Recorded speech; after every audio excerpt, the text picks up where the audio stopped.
Hi, I'm Mimi Chen with AsAmNews. You're listening to the music of Blake Shimoda. He cut his teeth in the music industry as a producer, but recently decided to step out as an artist. So, of course, we had to ask him what it was like to work with other artists before he became an artist himself. I've worked with a few different people. I mean, I live with the guy I work with now. We do still work on stuff currently, but I spent a long time in the background as a producer and a writer and an engineer, helping other people make things and express things that they want to express. And I sort of, I don't know, I think it took me a long time to accept that I had something worth saying too. And so that's something that I've been really enjoying pursuing, and it's been really cool to see people connect with it. What are the things that you do as a producer? You produce, but does that mean you also make the beats? You're an Yeah. So when I say produce, I think producer is a term that gets thrown around way too often these days. I think producer is a term that covers a lot of different things. But I do produce in every sense of the word. So whenever I work with an artist, it's, I make the instrumentals. I either come up with the ideas with them or they bring the ideas to me and I help hone in on that. If they aren't finished writing the song, sometimes we write the entire song together. I help with the writing process, or, if they have certain lines that aren't fitting quite right, we work on that together to refine that down and get it to be what it needs to be. It's like, I always say to people when I work with them that I'm trying to make the song into what it deserves to be. So they have an idea, and my job is to make that idea the most effective version of itself that it can be. And then I have my microphone under the blanket over here, so I record them. I have the panel, so I do the mixing and the recording, mastering, making the beats. Really, I'm involved in the whole process of the creation of it. I see all the soundproofing in your room. Yeah. So are the artists people we should know or are familiar with it all? Yeah, I mean, it's pretty fairly small scale stuff. I work primarily with two artists. One is called Rezlo, is Rezlo. He's like a pop R&B singer. Mm-hmm. And then I work with an artist called Larry Furlow, and he's sort of like an alternative rapper. And they're actually on my album that just came out, they're the two features that are on it, are the two artists that I produced for.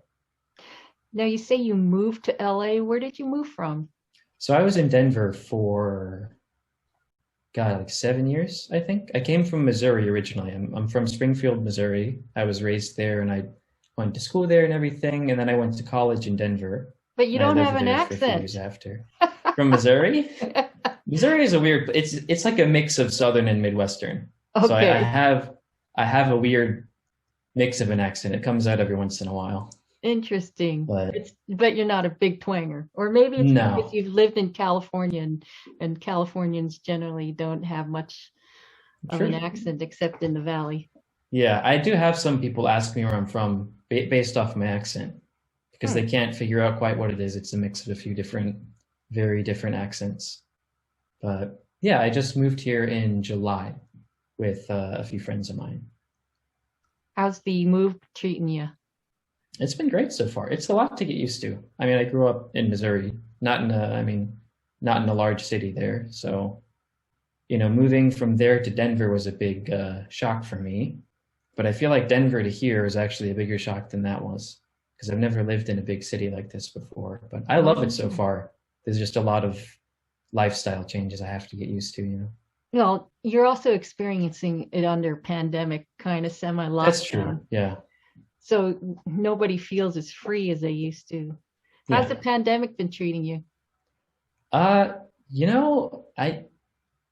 a weird way, I've actually enjoyed a lot of parts of it. It's definitely been hard. I think it's hard on everybody in different ways, depending on what your life looks like. Yeah. I've had some family members who have had health issues and I couldn't really be around for that because of the pandemic, because of, if their immune system's compromised, we're worried about getting them sick potentially. So I've definitely had some really hard things, but at the same time, I feel like, I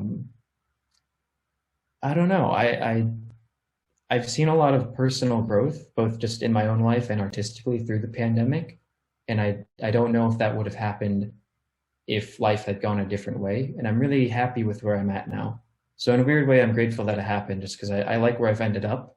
And I can't say I would have ended up in the same place if things didn't go exactly the way they did. Mm.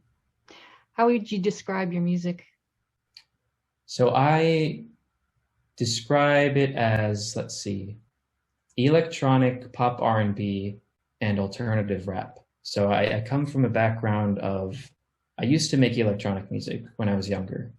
And then I sort of worked with rappers for a while and incorporated a lot of that stuff. So it's a mix of all these different things that I've got experience with.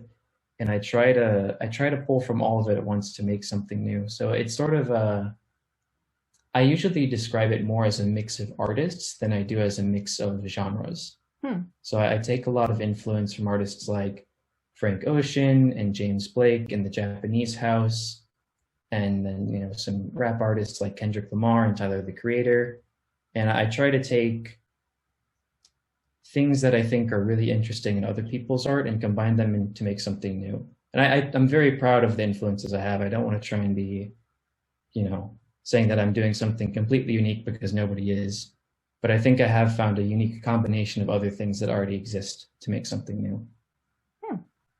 So where to from all this stuff? You're releasing an album, and are you going to perform? Are you just going to continue? Yeah, Are you going to try to get more absolutely. into the music industry in LA?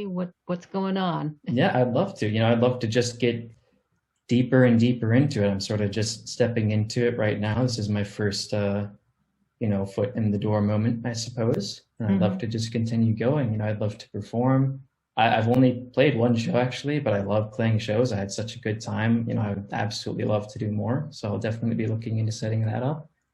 I'd love to do some music videos. I'm talking to a few people now to see about that, and bring some visuals to some of the music. I think, a lot of people have told me that it's very that they have sort of a visual component to it when they listen to it, even though it's just a song. It's something that they see as very striking in a sense that, they can imagine, sort of what that song would look like if it had a visual component to it. So I'd be really excited to put something like that together. And then, from there, it's just figuring out what the next step is. I don't really want to be doing the same thing. I mean, I think that this album that I made is influenced by a specific set of artists. But, as time goes on, I get influenced by different things. And I'm sort of looking forward to, I've made this thing and it is what it is. And I'm glad that it exists. And, what is the next thing? Because I don't want to just make the same thing again. I Are want to you find gonna some new thing. are you gonna put elements of LA into it? Yeah, I so much music that I like references different things from around here, and it's really cool to see all of it now. I'm like, oh, Melrose Street or Melrose Avenue. That's in a song that I really like. Mm, So it is, really inspiring to be in a place where so much stuff that so much art that I love has come from. So it definitely might be fantastic. showing up. Producer, now artist, Blake Shimoda. For ASAM News, I'm Mimi Chen.